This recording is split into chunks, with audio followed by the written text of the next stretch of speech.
नमस्कार मेरे प्यारे दोस्तों, आप सभी का फिर से एक बार बहुत बहुत हार्दिक स्वागत है आपके डेली करंट अफेयर्स के सेक्शन में। आज हम लोग फिर से अपने आज के 11 जुलाई के करंट अफेयर सेक्शन को देखेंगे और इसमें जो हमारे एग्जाम पॉइंट ऑफ व्यू से इंपॉर्टेंट क्वेश्चन हैं उनको हम सॉल्व करेंगे। चलिए देखिए, पहले आपके न्यूज़पेपर की तरफ चलते हैं। इंपॉर्टेंट न्यूज़ है, BRICS media groups, BRICS media groups. जो ब्रिक्स मीडिया ग्रुप्स है ये आपका अस्तित्व में कब आया? ये अगर आपसे पूछा जाए, ब्रिक्स मीडिया ग्रुप, तो याद रखना ये 2015 में आपका जो है इस्टेब्लिश यानी गठित किया गया था। लुक टू बूस्ट सिनर्जी, ये सिनर्जी यानी सामान्य लोगों में जो भी ब्रिक्स के मेंबर्स हैं उनमें बढ़ाने की कोशिश कर रहा है। यहां पे आपको एक और चीज पता होनी चाहिए, जो ब्रिक्स संगठन है, ये जो आपका ब्रिक्स संगठन है ये किस किस देश से मिलकर बना है? तो याद रखना है आपको, Brazil, Russia, India, China and south Africa. India, China and south Africa. यहां पे एक जो आपसे बार बार क्वेश्चन पूछा जाता है कि जो है ब्रिक्स में जो पहले इसका नाम दिया गया था ब्रिक, किसके द्वारा 2001 में जो है इसका नाम दिया गया था ब्रिक।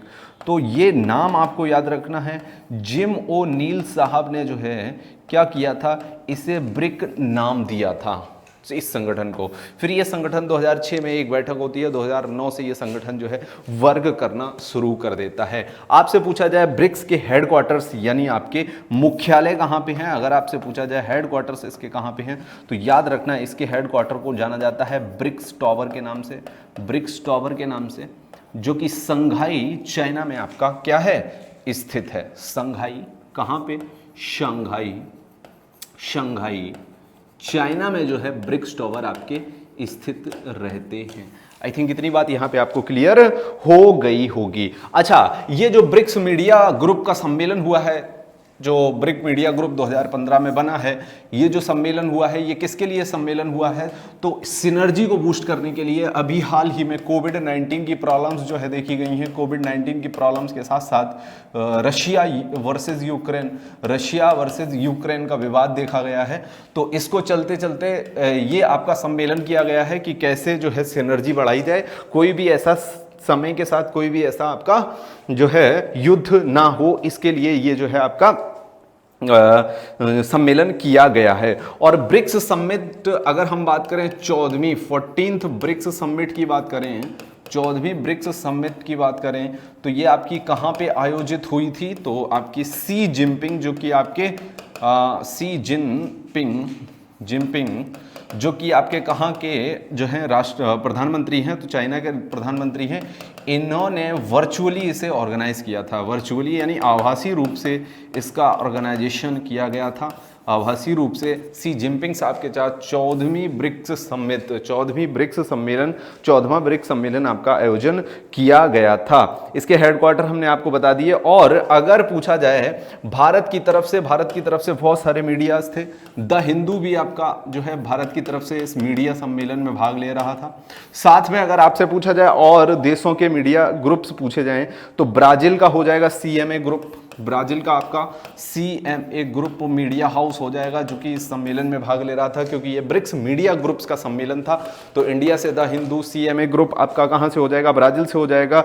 रशिया का आपसे बहुत बार पूछा जा सकता है स्पुतनिक, ये कहां का मीडिया ग्रुप है? तो रशिया का मीडिया ग्रुप आपका कौन हो जाएगा? स्पुतनिक। साथ में चाइना का जिनहुआ, चाइना का अगर पूछा जाए तो जिनहुआ मीडिया ग्रुप कहां से है? तो याद रखना ये आपका चाइना से हो जाएगा। और अगर आपसे पूछा जाए किसका? साउथ अफ्रीका का, तो इंडिपेंडेंट मीडिया थी साउथ अफ्रीका में। ये आपका यहाँ पे स्पुतनिक रशिया का और जिनहुआ चाइना का, ये दोनों इंपॉर्टेंट रहेंगे। CMA ग्रुप साउथ अफ्रीका का रहेगा, ये भी आपका CMA ग्रुप आपका किसका रहेगा? ब्राजील का रहेगा, साउथ अफ्रीका का नहीं रहेगा। वही मैंने बताया था, ब्राजील है ना। CMA ग्रुप आपका कहाँ का? ब्राजील का। तो इतना यहां पे आपको क्लियर कर लेना चाहिए। चलिए अगले पॉइंट पे चलते हैं और अगली चीजों को डिस्कस करते हुए देखते हैं। ठीक है, ब्रिक्स का इतना ही हम लोगों को यहां पे देखना है। थियोन वेक्स महाराजाज गोल्ड कप। तो महाराजा गोल्ड कप जो है आपका आयोजन किया जाता है, महाराजा गोल्ड कप का आयोजन किया जाता है और इसमें जो है रेसिंग की जाती है। तो जो थियोन है उसने महाराजा गोल्ड कप को जीता हुआ है इस बार, और ये आपका आयोजन थियोन महाराजाज गोल्ड कप का आयोजन जो है, महाराजाज गोल्ड कप का जो है आयोजन आपका बेंगलोर के अंदर हुआ है, बेंगलोर के अंदर हुआ है। और यहाँ पे आपको एक लोग देखने को मिल रहे हैं, ये राजकुमारी प्रमोदा देवी वोडेयार, प्रमोदा देवी वोडेयार यहाँ पे आपको उपस्थित देखने को मिल रही हैं, प्रमोदा देवी वोडेयार। तो जो प्रमोदा देवी वोडेयार हैं ये वाडेयार वंश से अपना जो है ताल्लुक रखती हैं। वोडेयार राजवंश, अगर आपसे पूछा जाए वोडेयार जो वंश है ये कहाँ पे शासन किया करता था, तो याद रखना है आपको मैसूरू में इनका शासन हुआ करता था, मैसूरू में। वही वोडेयार वंश से टीपू सुल्तान हैदर अली भी आपके इन्हीं वोडेयार वंश में ही काम किया करते थे। फिर इन्होंने क्या किया कि एक दिन आप जो है वोडेयार वंश को ख़त्म करके अपना ही शासन वहाँ पे जो है स्थापित कर लिया। लेकिन टीपू सुल्तान और हैदर अली की हत्या करने के बाद अंग्रेजों ने फिर से वोडेयार वंश की स्थापना कहाँ पे कर दी थी, मैसूरू में आपकी फिर से वोडेयार वंश की स्थापना कर दी गई थी। चलिए अगले पॉइंट पे चलते हैं और अगले पॉइंट को डिस्कस करते हैं, renewable energy to reduce revenues. जो रिन्यूएबल एनर्जी है उसका जो है आपका क्या रिड्यूस करना है, आपको रेवेन्यूज रिड्यूस करना है, यानी लोगों को कम रिन्यूएबल एनर्जी को यूज करना होगा। क्या करना होगा, रिन्यूएबल एनर्जी को कम यूज करना होगा। ऐसा किसका कहना है, international institute of sustainable development. किसका कहना है, international institute of sustainable development. ये एक संस्था है जो कि जिसका नाम है IISD डेवलपमेंट। इसका नाम क्या है, IISD international institute of sustainable development ये संस्था है। ये जो है आपकी बोल रही है कि लोगों को रिन्यूएबल एनर्जी में कम खर्चा करना होगा, क्योंकि अगर रिन्यूएबल एनर्जी को ज्यादा यूज कर रहे हैं तो हम क्या कर रहे हैं, हम अपने वातावरण को अधिक से अधिक प्रदूषित करते जा रहे हैं। ठीक है, तो यहां पे renewable energy to reduce revenues. अब रिन्यूएबल एनर्जी में रिड्यूस हो रहा है, लेकिन नॉन रिन्यूएबल में ज्यादा रेवेन्यू को डालने की जरूरत नहीं है, ये इनका कहना है। Major developing countries are highly depend on fossil fuel. जो आपके अवशेष हैं, फॉसिल फ्यूल्स हैं, उन पे बहुत ज्यादा जो मेजर डेवलपिंग इकोनॉमी है वो डिपेंड रहती है। लेकिन ऐसा इनको नहीं करना चाहिए, क्योंकि फॉसिल फ्यूल जितना हम यूज करेंगे, जितना कोयला यूज करेंगे, जितना पेट्रोलियम यूज करेंगे, उतना ज्यादा हमारा क्या होगा, पर्यावरण दूषित होगा। ये किसका कहना है, IISD international institute of sustainable development, जो कि विनिपेग कनाडा में इसकी जो है मुख्यालय, या ये कहां पे स्थित है, तो याद रखना विनिपेग कनाडा के अंदर इसकी जो है क्या है, आपकी कनाडा के अंदर इसकी जो है आपकी स्थापना रहती है। ठीक है, इतनी बात यहां पे आपको क्लियर हो गई होगी। और अगर रिन्यूएबल एनर्जी के आपको एग्जांपल याद रखने हैं तो wind energy is a kind of renewable energy, hydro electricity energy, hydro electricity energy जो है आपकी, ये भी कैसी है, ये भी आपकी एक रिन्यूएबल एनर्जी में ही आती है। और आपकी एक बायोमास एनर्जी भी आपकी किस में आती है, रिन्यूएबल एनर्जी में आती है। वो एनर्जीज जो रिन्यू हो जाती हैं, दोबारा बनाई जा सकती हैं, उन्हें रिन्यूएबल एनर्जी कहते हैं। जो चीजें दोबारा नहीं बनाई जा सकती हैं उन्हें नॉन रिन्यूएबल कहते हैं। नॉन रिन्यूएबल में कोयला, पेट्रोलियम आपका आ जाएगा।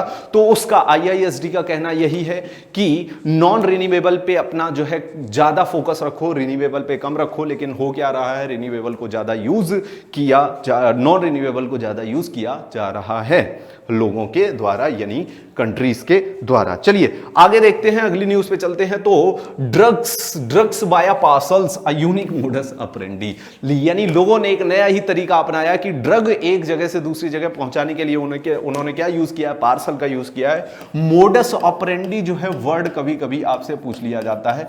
मोडस ऑपरेंडी का मतलब होता है अ वे टू वर्क, काम करने का तरीका, अ वे टू वर्क। किसका तरीका, तो काम करने का तरीका ही क्या कहलाता है, मोडस ऑपरेंडी कहलाता है। और ये जो NCB है इसने इनको धर दबोचा है। ठीक है, NCB क्या है, narcotics control bureau, narcotics control bureau, narcotics control bureau NCB जो है आपका, ये आपका इसने जो है ड्रग कंट्रोल के लिए यही आपका जिम्मेदार रहता है। इसकी स्थापना अगर आपसे पूछी जाए कब हुई है तो 1986 1986 में इसकी एस्टेब्लिशमेंट हुई है। साथ में अगर एनसीबी के अभी हेड पूछे जाएं आपसे तो सत्यनारायण प्रधान इसके हेड हो जाएंगे। कौन हो जाएंगे? सत्यनारायण प्रधान जो है इसके क्या हो जाएंगे? नारायण प्रधान जो है इसके क्या हो जाएंगे? हेड हो जाएंगे। इतनी बात यहां पे आप याद रखनी है। जो एक अलग सा तरीका अपनाया था ड्रग को पार्सल के द्वारा भेजने का, वो हाई कोर्ट के द्वारा उसमें कहा गया है कि अब 10 साल की जो है इसमें सजा होगी फॉर 2 जो 2 लोग करते हुए पाए गए हैं उन।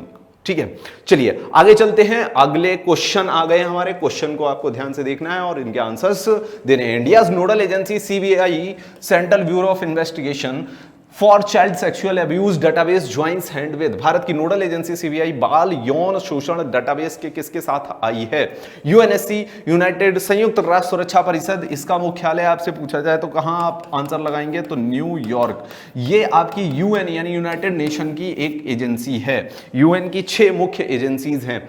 इंटरपोल, अंतरराष्ट्रीय आपराधिक पुलिस संगठन, Interpol international criminal police organisation. आगे union ministry of women and child development, इसने इससे हाथ मिलाए हैं। इसकी अगर आपको मंत्री पूछी जाए अभी तो स्मृति ईरानी जी जो है इसकी कौन हो जाएंगी? जो है आपकी यूनियन मंत्री यानी कैबिनेट मंत्री हो जाएंगी। नाटो, उत्तर अटलांटिक संधि जो है आपकी, इसकी स्थापना अगर पूछी जाए तो 1949 में हुई थी। और याद रखना इसमें जो है इसके हेडक्वार्टर्स ब्रुसेल्स बेल्जियम के अंदर इसके जो है मुख्यालय आपको देखने को मिल जाते हैं। लेकिन हमारे इस क्वेश्चन का सही आंसर होगा इंटरपोल। क्या सही आंसर होगा? Interpol is the right answer. अगर इसमें पूछा जाए आपको इंटरपोल की स्थापना कब हुई थी तो इंटरपोल की स्थापना, इसके बारे में हम लिख लेते हैं कुछ चीजों को। इंटरपोल की स्थापना, किसकी स्थापना? इंटरपोल की स्थापना कब हुई थी? 1923 में। अगर आपसे पूछ लिया जाए जो इंटरपोल है इसके हेडक्वार्टर्स कहां हैं तो याद रखना लियोन फ्रांस के अंदर इसके क्या है? आपके हेडक्वार्टर हैं। क्या हैं? लियोन फ्रांस के अंदर इसके क्या हो जाएंगे? आपके हेडक्वार्टर हो जाएंगे। लियोन फ्रांस के अंदर इसके क्या हो जाएंगे? हेडक्वार्टर हो जाएंगे। साथ में आपको याद रखना है इसके में कि जर्गन स्टॉक, अभी इसके जो है हेड कौन है?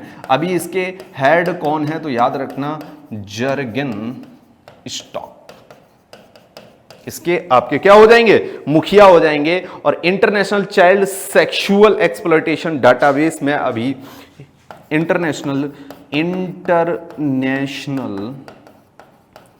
चाइल्ड सेक्सुअल अब्यूज डाटाबेस, ये एक जो है डाटाबेस बनाया जा रहा है इंटरपोल के द्वारा। और इंटरपोल के द्वारा जो ये डाटाबेस आपका तैयार किया जा रहा है इसमें 68 जो है देश आपके सम्मिलित हो चुके हैं इस वक्त तक। ठीक है, ये विश्व के सभी बच्चों को जो जिनके साथ सेक्सुअल यौन शोषण के जो है अपराध आते हैं या उनको अपराध को गिनने के लिए और उन अपराधों को रोकने के लिए कार्य किया जा रहा है इंटरपोल के द्वारा। चलिए आगे चलते हैं और अगले क्वेश्चन को हम लोग यहां पे डील करते हैं। चलिएगा देखिएगा, world population day has been celebrated on, विश्व जनसंख्या दिवस कब मनाया जाता है? तो इसका सही उत्तर हो जाएगा 11 जुलाई को विश्व जनसंख्या दिवस मनाया जाता है। विश्व स्वास्थ्य दिवस मनाया जाता है।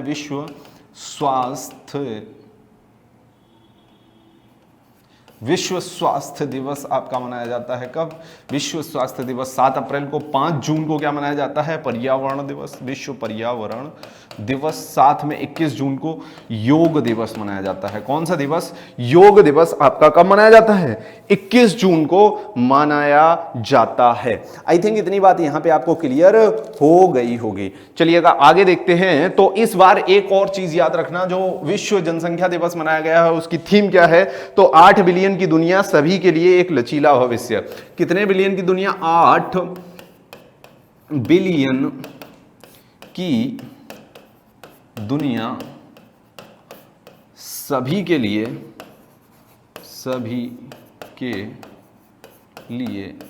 एक लचीला भविष्य। कैसा भविष्य? लचीला भविष्य। सभी के लिए एक लचीला भविष्य। ये इस बार की क्या थी, आपकी थीम थी। A world of 8 billion towards a resilient future for all. A world of 8 billion, a world of 8 billion towards a resilient future for all. ठीक है, ये इस बार की थीम थी। अगर बात करें कि विश्व जनसंख्या दिवस कब से मनाना शुरू किया गया, तो आपका 1989 से ये मनाना शुरू किया। 1989 से मनाना क्यों शुरू किया गया, क्योंकि 1987 में विश्व की जनसंख्या 5 बिलियन हो चुकी थी। और जब भी मिलियन बिलियन में आपको दिक्कत आए इसे याद करने में, समझने में, तो याद रखना इसमें एक काम करना है, आपको मिलियन के पीछे, मिलियन अगर लिखना है तो एक के पीछे कितने जीरो लगा दो, 6 जीरो लगा दो। बिलियन लिखना है तो एक के पीछे कितने जीरो लगा दो, 9 जीरो लगा दो। ट्रिलियन लिखना है तो एक के पीछे कितने जीरो लगा दो, 12 जीरो लगा दो। 3 ऐड करते जाने हैं।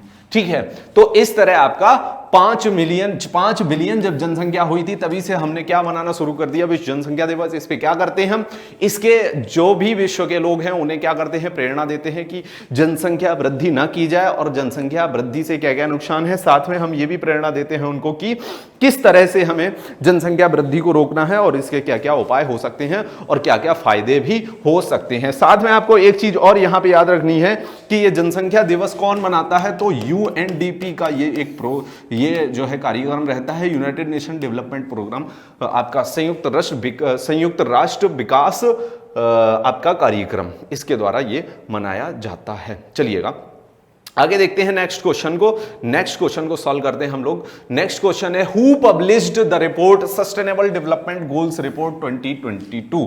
कौन सस्टेनेबल डेवलपमेंट रिपोर्ट 2022 को प्रस्तुत किया है, तो इसका सही उत्तर हो जाएगा यूएन, यानी यूनाइटेड नेशंस। यूनाइटेड नेशंस की एक संस्था यूनेस्को है, उसी की यूनिप है, यूनाइटेड नेशन एनवायरनमेंट प्रोग्राम, उसी की एक यूएनडीपी है, United Nation Development Programme. UN की अगर बात करेंगे तो इसकी मेजर एजेंसी कितनी है, 6 मेजर एजेंसी होती है, लेकिन इसकी बहुत सारी छोटी छोटी एजेंसी और भी रहती हैं। अगर बात करेंगे सस्टेनेबल डेवलपमेंट गोल्स की, तो टोटल हमारे सस्टेनेबल डेवलपमेंट गोल्स कितने हैं, तो याद रखना हमारे टोटल 17 सस्टेनेबल डेवलपमेंट गोल्स रहते हैं। चलिए इसके आगे हम लोग चलते हैं अगले नेक्स्ट क्वेश्चन पे, और नेक्स्ट क्वेश्चन को हम लोग यहां पे डील करते हैं। विच मिनिस्ट्री विल कंडक्ट प्रधानमंत्री नेशनल अप्रेंटिसशिप मेला। कौन सा मंत्रालय प्रधानमंत्री राष्ट्रीय शिक्षुता मेला का आयोजन करेगा, आपका पंचायती राज मंत्रालय, आपका ग्रामीण विकास मंत्रालय, या आपका कौशल विकास और उद्यमिता मंत्रालय। तो इसका सही उत्तर हो जाएगा कौशल विकास एवं उद्यमिता मंत्रालय। Ministry of micro small and medium enterprises, सूक्ष्म लघु और मध्यम उद्यम मंत्रालय भी इसका उत्तर नहीं होगा। तो आई थिंक इतनी बात यहां पे आपको क्लियर हो गई होगी। Ministry of skill development. अच्छा, ये मेला जो लगाया जाएगा ये जॉब अपॉर्चुनिटीज को बताने के लिए लगाया जाएगा, किस किस के पास कैसी कैसी जॉब अपॉर्चुनिटीज आपकी अवेलेबल हो सकती हैं, और जॉब अपॉर्चुनिटीज कहां कहां से हम लोगों को मिल सकती हैं। ये इसका आयोजन कब किया जाएगा, तो 11 जुलाई 2022 को इसका आयोजन किया जाएगा। इतनी भी बात यहां पे आपको याद रखनी होगी। और 200 प्लस लोकेशन पे ये कहां कहां आयोजन होगा भारत में, तो 200 प्लस लोकेशन पे इसका आयोजन होगा। और 5वें से लेके 12वीं तक की डिग्री यहां पे आपकी कंपलसरी है। 5वें से लेके 12वें तक की डिग्री आपके, इसके बीच में कोई ना कोई डिग्री आपके पास होनी चाहिए। मतलब डिग्री का मतलब है सर्टिफिकेट होना चाहिए स्कूल का। ठीक है, कंपलसरी है ये, यानी अनिवार्य है, अनिवार्य रूप से आपको लेके आनी है। और यहां पे आपको सिखाया जाएगा कि कैसे आपका जो है आप कोई जॉब पा सकते हैं। साथ में याद रखना इस जो है मंत्रालय के मंत्री कौन है, तो आपके कौन हो जाएंगे,